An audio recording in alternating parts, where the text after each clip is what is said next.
What is going on, guys? This is Acrillix, and today we're going to be talking about troop formations. Now, actually, I'm probably going to switch accounts for this demonstration because I don't have that many troops, so my formation's not exactly what I would like it at, but I think I'll just stay here. But you'll get the gist. But troop formations, I have 3 because I am VIP 8, so I get an extra one out of that. But I basically set up mine in a special way that really works well. I do it a different way for each 3. I'll show you how I set it up. So I'm actually going to reset this real quick for you.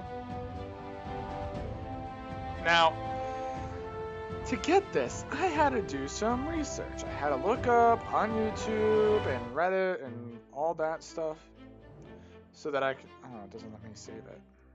That's stupid. I'll have to like leave one troop in, I guess. But there. Okay. So we're gonna go off troop formation 1. So when you're using troop formations, you need to set number 1 as your main march. So this is the one you're gonna send to your red guards, your beasts, but not necessarily war. You can use it for war too. You could if you wanted to. You don't have to. That's up to you.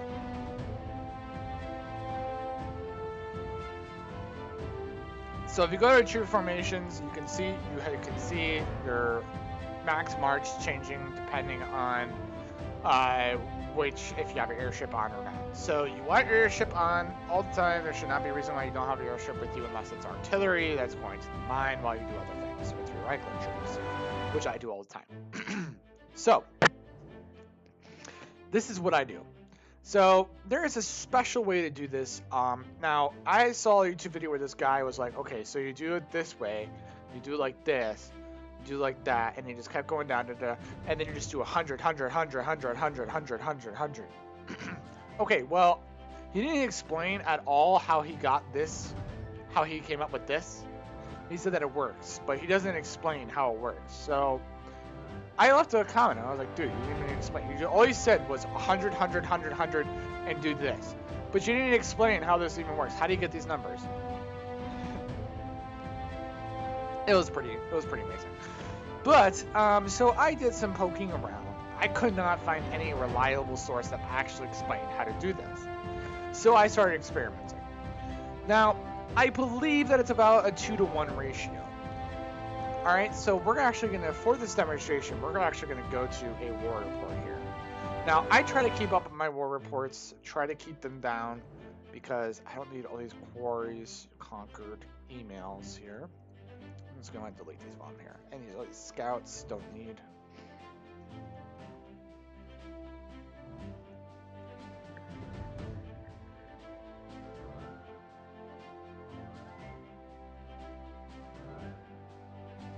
Okay, so you're going to go to your mail, and you're going to find your last victory or defeat with a lot of troops. Okay, this one. I lost 111,294 troops. That's a lot. I took a pretty big hit. So, and the joke's on him because he only has green. I have all purple. But anyways, he's got Lady Silver L after 3, so he's pretty lucky. But regardless, so this is where you want to go, and skip all the stats part. That's not important. This is what's important. So you're gonna see this is the darkness. This is his troops. So you're gonna skip all that. You're gonna go to you. Notice he only sent these troops. This is all he sent. We're gonna get to him in a minute. I might go over with him, but we're gonna look at mine. Okay, so when you are attacking or defending, there are a certain order that your troops go through. Your infantry, your cavalry, and your distance, and then your artillery, and then your traps when you're defending. Traps. So this is how it works. So I'm actually gonna do this, but I have actually troops in my castle, so I'm gonna do this real quick. So I'm gonna show you. I'm gonna just send them out to here. Just give it a little bit of distance. Okay? And that's a little too far. I don't want to go that far. That's good. All right. So when you send troops, let's take a look at this. This is the order that they go out in. Infantry, cavalry,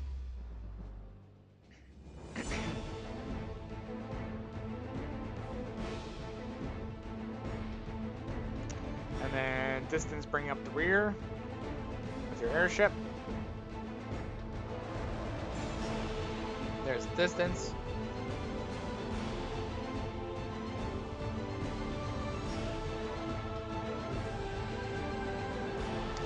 And then finally your artillery. In that order.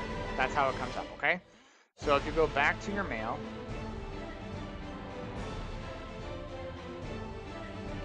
back to your battle details here, you can actually see who attacked what troops attacked when.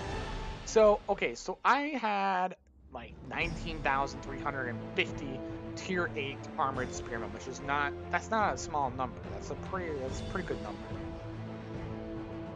I killed 212 of his troops. Now, notice the number's not very big. The stats also took a huge play in this too.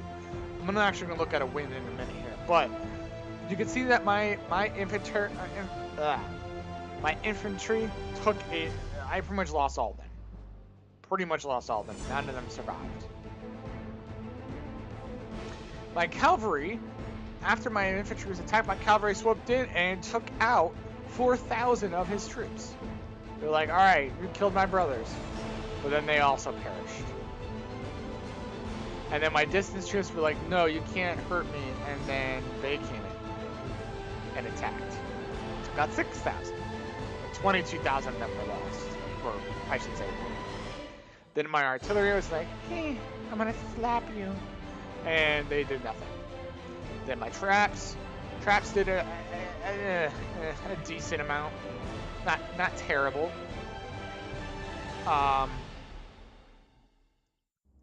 Okay, so I'm going to go ahead and look at a win, because that's going to give you a good basis here. Let me find a good win here. Okay, 195,000 troops. I only lost 720. So we're going to go ahead and we're going to look at battle details. This one. So you can see here that my infantry came in first. They killed what they could. I only wounded 4, only lost 393. I didn't lose a lot of troops. I really didn't. On this attack, I did pretty well. But my infantry swooped in, got a few kills.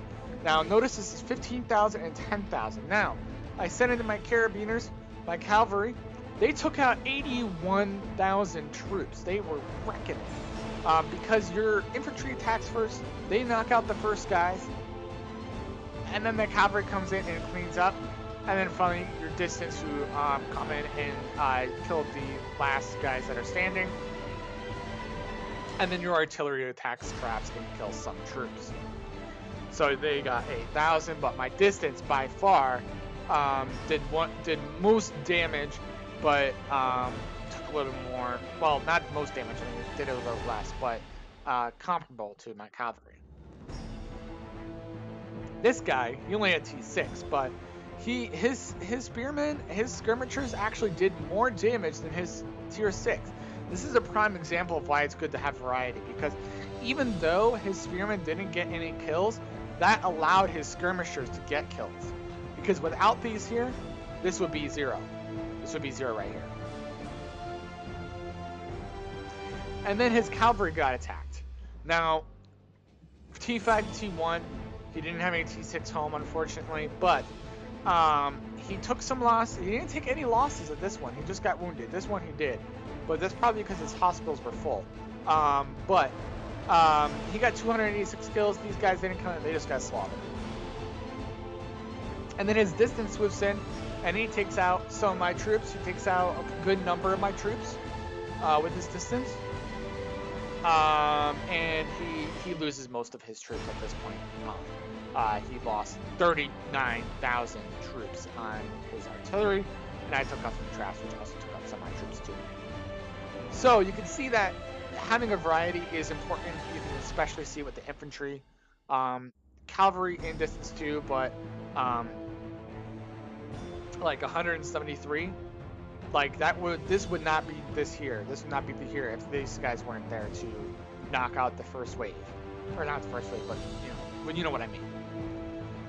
Ideally, your infantry is attacking infantry, your cavalry is attacking cavalry, distance is attacking distance. If it's a pretty even battle, otherwise it's just a slaughterhouse.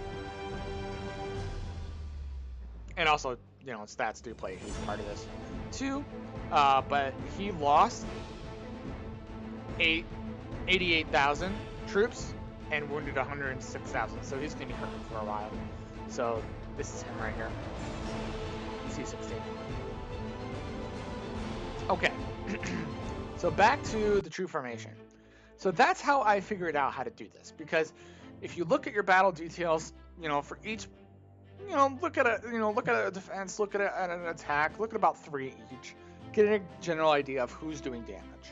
So we know from that battle report that my infantry is not doing that much damage. Now, I don't want to kill off on my infantry either, because you kill off your infantry, you have nothing to protect your cavalry and distance troops. So that's why it's important to keep them alive. But you can only do this if you send, not enough. So I have 20,000. So I'm probably gonna send 2,500. Around that. You can't enter you can't enter it here, so just drag it to about 2,500.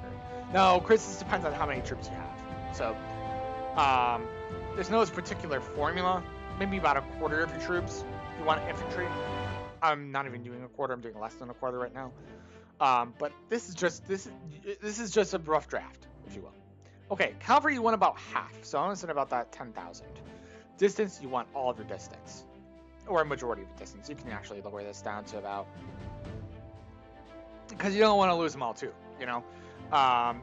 But it depends on how much your Mars capacity is, depends how many troops you have. So this is a pretty good line right here.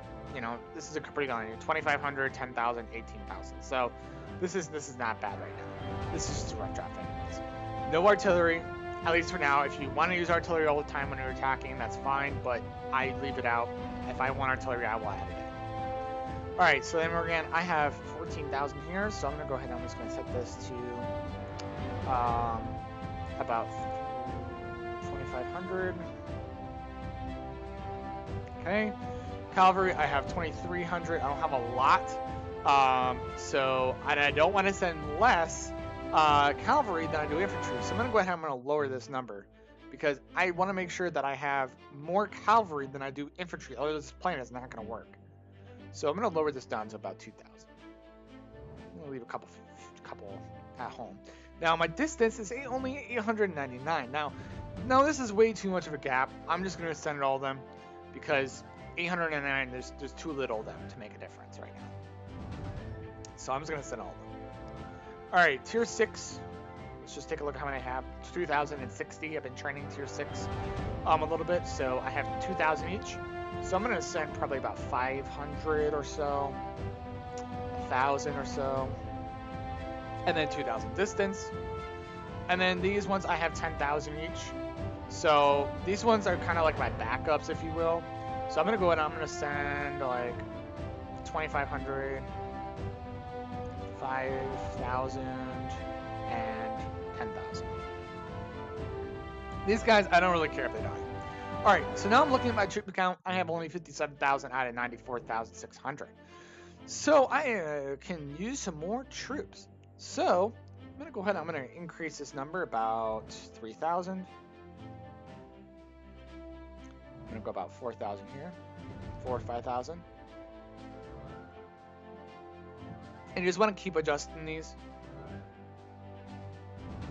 You want to make sure your cavalry is at least half or double of your infantry all the time. It should always be about double. Because that's going to be really, that's the reason why this works.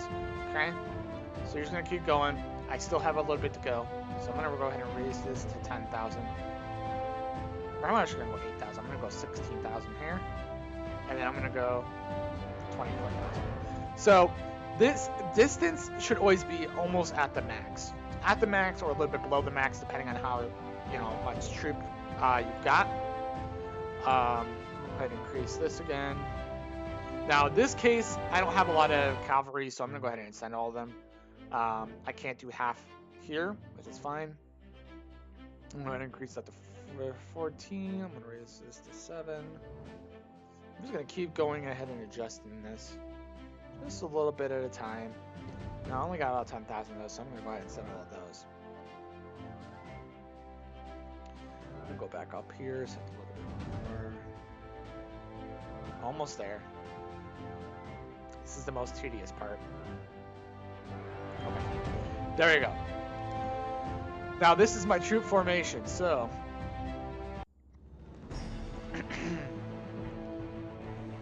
this is what it looks like. Normally, this is how many troops I can send, right? But with this formation, I am sending a little bit of everything so that my troops are making sure that the damage is shared. Now, unfortunately, it is peacetime, so I can't really attack anyone. But we're going to see if I can find somebody with some troops. Just, even if they're 300 troops, just so I can do a quick demonstration.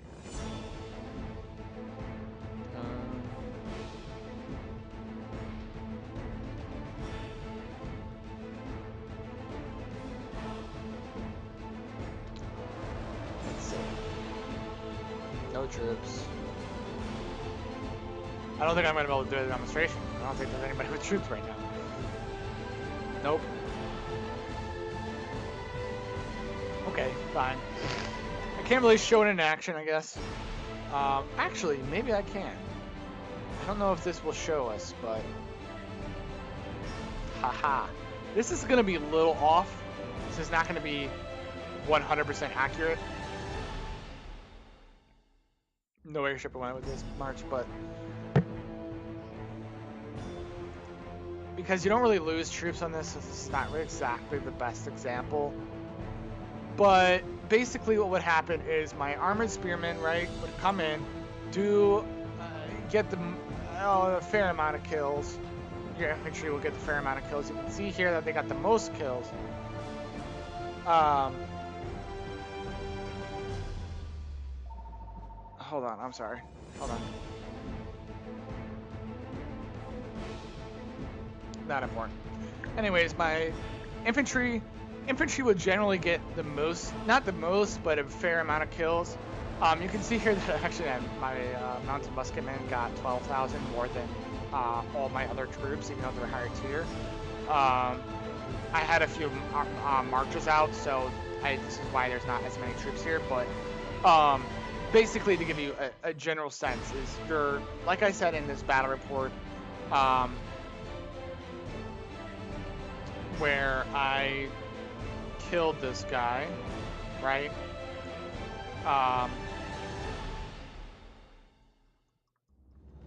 Right, so this is basically what's going to happen is my like I explained earlier, my infantry's going to go in, they're going to wreck shit up, but they're also going to be the most wounded and lost troop out of everybody. So this is before I adapted this. This was before. I'm going to show you guys later. If I can, if I participate this KU, I probably won't, but I'm probably going to just get gold and call it a day. But I'll show you if I can later on exactly what it would look like if you send a mixed amount of troops. It's also going to make a difference in Red Guards too, so that's also a good thing too. But anyways, guys, that's troop formations and understanding battle reports. If you guys have any other questions about that, please leave them in the comments below. I'd be more than happy to answer any of those questions for you today. I hope you enjoyed the rest of your day, and thank you again for checking out Acrillix, Gods of Glory. Peace out.